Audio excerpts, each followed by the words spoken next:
How to change location on iPhone. Hello guys and welcome back to the channel. In today's video, I'm going to give you a step-by-step guide on how to change your iPhone's location using built-in settings and third-party tools. So let's get started.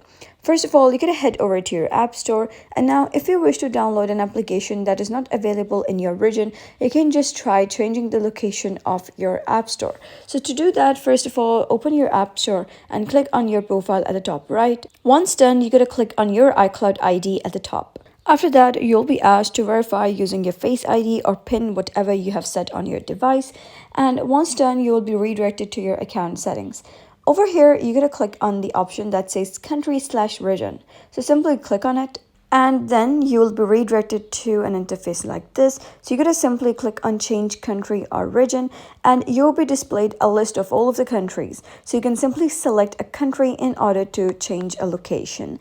Now, if you do this and after doing this, the application is still not shown on your App Store, you're going to change your device location.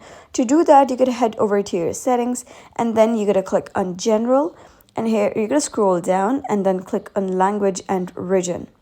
And here you're going to click on region. Make sure that the region you set over here is same as the region you have set on your App Store. And once doing so, you can simply click on done, and that's it. You have successfully changed the location on your iPhone.